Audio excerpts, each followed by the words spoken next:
They say the dead never truly leave us. For some ancient peoples, that was not just a belief, it was a ritual of blood, bone, and memory. To speak to the dead, they didn't pray. They ate, and through the taste of flesh, they believed they could hear voices from the beyond. Our story begins tens of thousands of years ago in the dark forests of Papua New Guinea, where the Four tribe mourned their dead in a way that would horrify the modern world. But to them, it was the ultimate act of love. When a family member died, they didn't bury them in the cold earth. They consumed them, every part, every fragment, believing that by doing so, the spirit of their loved one would live on inside them, bound forever through flesh. This practice, known as cannibalism, wasn't about cruelty or hunger. It was devotion. To waste the body was to abandon the soul. And in consuming their kin, the Four found communion, a way to keep their ancestors close. But there was a price. In the 1950s, researchers discovered that the tribe's sacred meals had unleashed something nightmarish, a disease called kuru. The women and children, who often performed the rituals, began to tremble uncontrollably, laughing as their bodies failed. They were dying from what scientists later called the laughing death. The cause: a prior-mutated proteins spread through the brain tissue they had eaten. It was death disguised as reverence. Love turned to poison.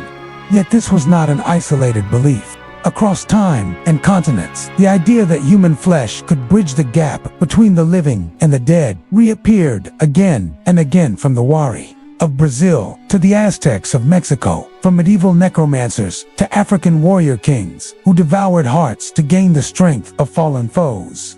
To eat the dead was not madness, it was meaning, a terrible, sacred duty to make sense of loss. And as we move deeper into history, into temples where blood ran like rivers and gods were fed with the hearts of men, we'll see that humanity's hunger for immortality has always come at a cost. The question isn't why they did it, it's why we ever stopped. High atop the temples of Tenochtitlan, where the sun burned like a living god, men and women offered their lives to feed eternity. The Aztecs believed that the universe itself depended on the spilling of blood, human blood. Without it, the sun would die, the crops would fail, and the world would collapse into darkness. To give one's body to the gods was not horror, it was honor. But beneath the chants and drums, something darker, post-rituals that blurred the line between faith and hunger. When the Spaniards first entered the Aztec capital, they were struck by its majesty and its smell. In the air hung a scent of iron and decay. Thousands of skulls lined the Tampantile, great racks that displayed the heads of sacrificed victims. Each head was a prayer, a promise, a message to the gods. The Aztecs did not just sacrifice their enemies, they consumed parts of them, believing that by eating the flesh of those offered to the gods, they were consuming divine essence itself. It wasn't gluttony, it was sacred consumption, cosmic exchange. The gods had created mankind by mixing maize with their own divine blood. Humans, in turn, repaid the debt with theirs. At the heart of this faith was Huitzilopochtli, the god of the sun and war, who demanded hearts to keep the dawn alive. Every sunrise was a victory won through death. And when captives were marched up the steps of the Great Pyramid, their fate was not seen as punishment, but transformation. Their blood would flow down the stones, nourishing the world. To outsiders, this was madness. To the Aztecs, it was balance. Yet there were whispers that even priests tasted the flesh of the sacrificed, consuming what they called the god's gift. The conquistadors, horrified, branded it barbarism. But they could not see what the Aztecs saw: a cosmos built on reciprocity, where life itself was a debt paid in blood. In their temples, sacrifice was not death, it was creation in its purest form. And though the empire fell to Spanish steel, the idea lingered that to touch the divine, one must first pass through suffering. The feast of flesh may have ended, but the hunger for immortality, for meaning, never did. Deep in the green labyrinth of the Amazon rainforest, death was not a boundary, it was a cycle. For the Wari, an ancient people of the western Amazon, the body was not something to bury. It was a vessel, sacred and temporary. When death came, They believed that consuming the flesh of their kin was an act of profound compassion. To let the body rot in the dirt was cruelty. To consume it was love. Warri women wept as they roasted small portions of their relatives' flesh, whispering prayers to guide the soul. The act was not feasting, but mourning, a bridge between worlds. They believed that by eating the dead, they helped the spirit detach peacefully from the realm of the living. In their eyes, this was not horror. It was farewell. Yet this ritual intimacy with death was not unique to the Amazon. High in the Andes, the ancient peoples who predated the Inca shared similar beliefs. Among them, death was a transformation, not an ending. When the chieftain died, his servants and sometimes even his wives joined him willingly. Through death, they would continue serving him in the afterlife. The flesh of the dead was sometimes ritually consumed or preserved as relics, linking the living to their ancestors' wisdom. The Inca, inheritors of this tradition, elevated ancestor worship to empire-wide devotion. They mummified their rulers and brought them out for festivals, parading them through the streets, offering them food and drink as though they still ruled. In a sense, they did. The Inca emperors, even long after death, continued to make decisions. Priests and nobles claimed to receive their commands through rituals that blurred the line between ceremony and seance. For these civilizations, death demanded intimacy. The flesh of the dead was not waste but essence, spiritual tether between the living and the departed. The consuming of it was not barbaric, but holy. Across oceans and centuries, this theme persists, the belief that communion with the dead requires the body. Whether burned, buried, or consumed, the body is the language through which ancient peoples spoke to eternity. But as we journey forward, from the jungles of the Amazon to the frozen tombs of Siberia, we find a new purpose in these grim feasts. Not love, but power. The dead were not only honored, they were harnessed. In the heart of Africa, where kings ruled through fear and faith, power was more than gold or armies. It was the ability to command life and death. And for some rulers, it went beyond the grave, to prove dominance, to absorb courage, to speak to the ancestors. Some kings ate the brave. Among the ancient Ashanti, the Dahomey, and the Congo empires, war and death were not just politics, they were sacred exchanges. When a warrior fell in battle, his strength, they believed, lingered in his flesh. To devour it was to take his essence, to claim his valor as one's own.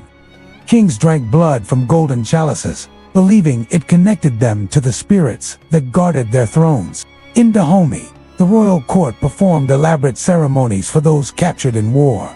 The victims were paraded before the king not merely as trophies, but as offerings. Some were sacrificed to honor ancestors or to ensure military victory.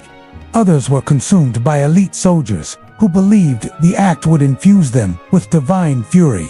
Cannibalism, in this sense, was not madness, it was politics reinforced by cosmology. But nowhere was this fusion of ritual and terror more feared than in the Congo Basin, where stories spread of the leopard men, secret societies said to hunt humans in the name of their gods. Members wore clawed gloves and leopard skins, attacking at night, performing ritual killings meant to sustain cosmic balance. The victims were not chosen at random, they were offerings, tributes, and sometimes messages. European colonizers later exaggerated and sensationalized these rites, using them as tools of propaganda to justify conquest. Yet behind their distortion was a truth far older. The belief that consuming flesh, whether of enemies or kin, was a gateway to communion with the unseen. In royal courts, these acts served as both warning and ritual. To eat another was to rule over him eternally. Flesh was authority, and blood was legitimacy.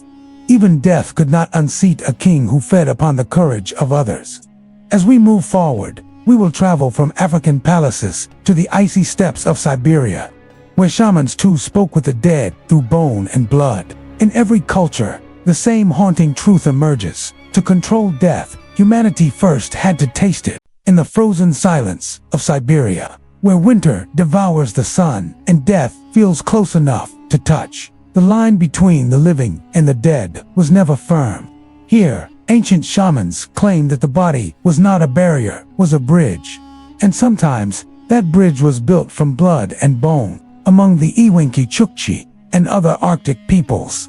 The shaman's role was to maintain balance between worlds, the realm of the living, the realm of the spirits, and the endless frozen void beyond. To speak to the ancestors, they used ritual drums made from reindeer hide and bones carved with sacred markings. But for some, communion required sacrifice not of others, but of themselves. Shamans would pierce their flesh, drink their blood, and ingest slivers of the dead to summon visions. The act of consuming death brought them closer to those who had crossed its threshold. In certain remote Siberian cultures, it was believed that consuming a part of the deceased, especially the heart or liver, granted knowledge of their memories. In this belief lay a grim kind of empathy. One could not understand another's life unless one shared their death. The dead were never truly gone. They lingered in the marrow, waiting to be remembered. Archaeologists have unearthed evidence of funerary rites where human remains were deliberately broken, boiled, and shared, perhaps as offerings, perhaps as sustenance, but always as communication. To eat was to remember. To consume was to connect. Even more chilling were the rites of the Chukchi war shamans, who believed that victory required the strength of the fallen. After a battle, they drank the blood of enemies to absorb their spirits, invoking ancestral guardians to witness their bravery. The feast was not for pleasure, it was a pact between the living and the dead. In these lands of endless frost, where the earth never fully thaws, the people learned to live alongside death. The spirits were everywhere, in the wind, in the mountains, and in the bones buried beneath the snow. The shaman's drumbeat was the pulse of eternity itself. The world outside might call it barbarism. But for those who lived in the cold, where life clung by a thread, the dead were not feared. They were family waiting, watching, and whispering through the flesh of those who dared to listen. In the long, shadowed history of imperial China, the line between justice, vengeance, and ritual blurred under the weight of power. Behind the porcelain masks of refinement and order lay a truth far darker, a society that, at its extremes, consumed flesh not just for hunger, but for meaning. During the early dynasties, stories spread of rulers and rebels who turned to cannibalism as symbols of devotion, revenge, or loyalty. The ancient texts record the case of Ji of Shaya, the tyrant who forced his servants to eat those who defied him, a cruel echo of divine punishment. But centuries later, in the Han Dynasty, this grim act evolved from barbarity into ritual justice. Historical accounts describe the practice of linki, the death by 1,000 cuts. It was the empire's most feared sentence, reserved for traitors and heretics. Yet, whispers persist that pieces of the condemned were sometimes taken by zealots or enemies, consumed in secret as acts of hatred or power. The flesh of the betrayer, they believed, could cleanse the stain of treason. Confucian scholars wrote in horror of another custom known as shinshi, or filial cannibalism. When a parent or ruler fell ill, the most loyal subjects would slice flesh from their own bodies, often the thigh or armand, cook it into broth as an offering. It was believed that such sacrifice could restore life, that love could transcend the limits of mortality. Many died from their wounds, but in death, they found moral immortality. For centuries, this grim gesture of loyalty was praised in official histories. Even within the imperial courts, cannibalism found strange justifications. Rebels in the Ming dynasty were said to eat the hearts of corrupt officials, proclaiming it as justice for a decaying empire. During the chaos of the late Qing, famine drove villages to unspeakable extremes, neighbors trading the bodies of their dead to spare their own kin, the unbearable guilt of consumption. These were not acts of madness alone, they were echoes of a culture where duty, love, and vengeance shared the same altar. In China's long march through time, the body itself became a symbol. To cut it, to consume it, was to prove devotion so deep it defied life itself. The empire that prized harmony above all else could not escape the ancient truth. It was built, at times, upon the sacrifice of flesh. For in the great wheel of dynasties, order was never born without blood, and power was never clean. In the candlelit cathedrals of medieval Europe, where saints were worshipped and relics ruled hearts, a strange paradox took root: of civilization that condemned savagery while secretly consuming the sacred. Too many Christians of the Middle Ages, flesh and blood were not symbols. They were salvation. At the heart of this mystery was the doctrine of transubstantiation, the belief that during Holy Communion, bread and wine became the literal body and blood of Christ. To eat was to commune. To drink was to be one with God. It was a metaphor for faith, but for millions, it was more than metaphor. They truly believed that in that moment, they were partaking in divine flesh. But the hunger for holiness didn't end at the altar. Across Europe, the faithful sought relics, bones, hair, and even blood of saints believed to hold miraculous power. And some went further. Chroniclers recorded pilgrims scraping dust from saints' tombs, mixing it with wine, and drinking it for healing. In Italy and France, stories tell of devotees who boiled the bones of martyrs into broth to cure disease or gain divine favor. During the Black Death, when death itself walked the streets, desperation blurred morality. Legends emerged of priests consuming relics to internalize divine protection, while others claimed the faithful drank blood said to be from Christ's wounds. These were not acts of madness, but of faith born from terror, devotion, and the human need to believe that consuming the sacred could grant eternal life. Even the Church's fiercest theologians could not entirely extinguish this physical yearning for God. They denounced pagan cannibalism while presiding over a ritual that, at its heart, sanctified the idea of consuming divine flesh. The same Europe that called others savages for eating the dead bowed in reverence to a chalice of holy blood. The contradiction was not hypocrisy, was revelation. To the medieval mind, the line between sanctity and savagery was vanishingly thin. The cannibal and the priest sought the same thing: communion with the eternal. In the next part, we journey to the New World, where faith and flesh collided once more in the sun-drenched temples of the Aztec Empire, where sacrifice was the rhythm of existence, and the gods themselves demanded to be fed. In the heart of ancient Mesoamerica, beneath the blazing sun and the shadow of stone pyramids, the Aztec Empire built its greatness upon an unshakable belief. The gods demanded blood, and without it, the world itself would end. Every sunrise was a fragile victory bought by the lifeblood of men. To the Aztecs, death was not destruction, it was renewal. The cosmos was a delicate balance, maintained by sacrifice. They believed that the sun god, Huitzilopochtli, had sacrificed himself to bring light into existence, and that humanity's duty was to repay this eternal debt. To feed the gods was to keep creation alive.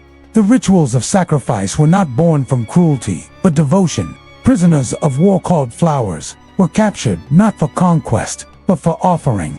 On the towering steps of the Templo Mayor, priests painted in obsidian black wood raised obsidian blades to the heavens, slicing open chests and lifting still-beating hearts to the sky. Blood flowed down the temple steps like rivers of crimson, feeding the earth and the gods in equal measure. But not all sacrifice ended in death. Some festivals demanded endurance, others pain.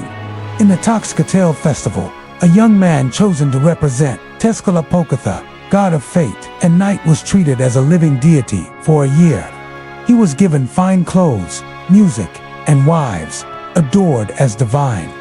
Then, on the final day, he climbed the temple stairs, broke his flute, and offered his life to the Aztecs. His death was not tragedy, it was transcendence. There were even darker rites, whispered by the conquistadors, who later came to destroy this world. Some claimed that the priests consumed the flesh of the sacrificed, a symbolic communion to absorb divine essence. While historians debate the truth, the imagery remains haunting us. Civilization seeking intimacy with its gods through the most primal act of devotion. To the modern eye, the Aztecs' rituals appear monstrous, but within their own world, they were acts of cosmic necessity. The empire's power, its art, and even its architecture revolved around this belief. Every heartbeat was a gift to the gods. Every death, a promise that life would continue. The fall of Tenochtitlan in 1521 did not end this faith, it merely buried it beneath the ashes of conquest. But even today, as the Mexican sun sets over the ruins, the air seems to hum with echoes of drums and chants, as if the gods themselves remember the taste of blood. Far from the temples of the Aztecs or the courts of China, across the endless blue of the Pacific Ocean, another world of faith and flesh endured. Here, on the scattered islands of Melanesia, Polynesia, and Micronesia, the ocean's children worshipped ancestors who walked between life and death. To eat the flesh of the dead was not sin, it was sacred. Among the tribes of Fiji, New Guinea, and the Solomon Islands, cannibalism was woven into the rhythm of life. It was not born from hunger, but from meaning. Flesh was a language, the way one tribe declared dominance over another, the way warriors honored their gods, and sometimes, the way families spoke to the spirits of their own dead.